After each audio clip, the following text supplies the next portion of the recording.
እዚህ ነው ጀነት የሚላት የአላህ ሀገር ወንዙ ይፈሳል ጠጅና ማር ወለላ ብቻ የለው አሰር ደግሞም ስጋለ ደግሞም እሸት ፈርድና ሱና ለሰገዱት ኑረል ናት የጀነት ሴት ትንፋሿ ሽቱ አቅል የሚያስት ጥርሷ ሙርጃን ነው ወርቅ ነው ቤቷ ከፀሐይ ያበራል ባትና ፊቷ መህራ ሰላት ነው ጾምና ሀጂ ተደግሳለች ለአላህ ወዳጅ ተደግሳለች ለአላህ ወዳጅ ናም እንዲህ አይነቷ ኒዕማ እንዲህ አይነቷ ጸጋና ውበት የተዘጋጀው ለማን ነው ለአላህ ወዳጅ ነው ሱብሃነሁ ወተዓላ አላህ የአላህ ወዳጆች ያድርገንና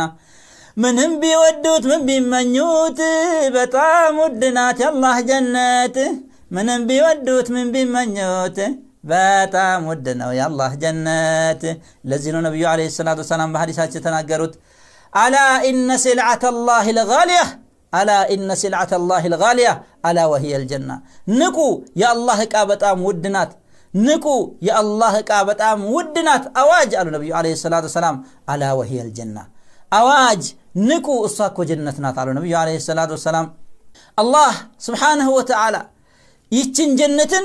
ለነዚያ ለባሮቹ እሱን ለሚወዱት ለሱ ተዛዝ ቀጥላሉት ለአላህ ባሮችና ሙእሚን ለሆነችዋ ነው አላህ ያዘጋጃት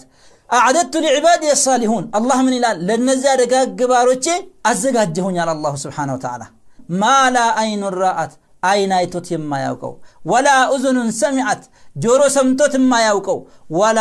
خطر على قلب بشر በማንኛውም ሰው ልብ ላይ አንድ ቀን ታስቦና ይሄን ሊመስል ይችላል ብሎ ታስቦ የማይታወቅን አላህ ለነዛ ለባሮቹ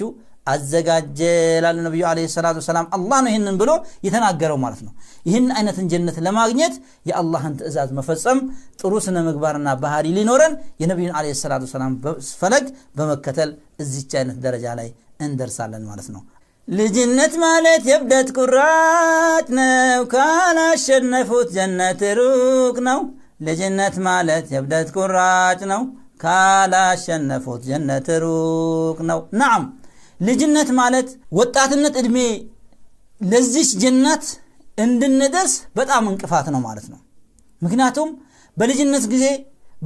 በወጣትነታችን ብዙ ነገር ያምረናል ብዙ ነገር እንመኛለን ብዙ ነገር እንፈልጋለን ያንን ሁላ ለአላህ ብለን ይዘን ነፍስያችንን ተቆጣጥረን በአላህ መንገድ ላይ ቀጥ ያልን ካልሆነ በስተቀር ያችን ጀና በልጅነት ምክንያት ልናገኛት አንችልም ማለት ነው ስለዚህ ልጅነታችንን ወጣትነታችንን ስሜታችንን ተቆጣጥረን ለዚህ ጀና መዘጋጀት ይኖርብናል ማለት ነው አላህ Subhanahu Wa Ta'ala ስሜታቸውን ከሚቆጣጠሩት በወጣትነታቸው ጊዜ ለአኺራቸው ከሚለፉትና ከሚጥሩት እስከ ለተሞታቸው ጊዜ ድረስ አላህን ከሚገዙት እና በዛች አላህ ባዘጋጃት ጀና ከሚወፈቁት ከሚያገኙት ከሚለገሱት ሰዎች አላህ ያድርገን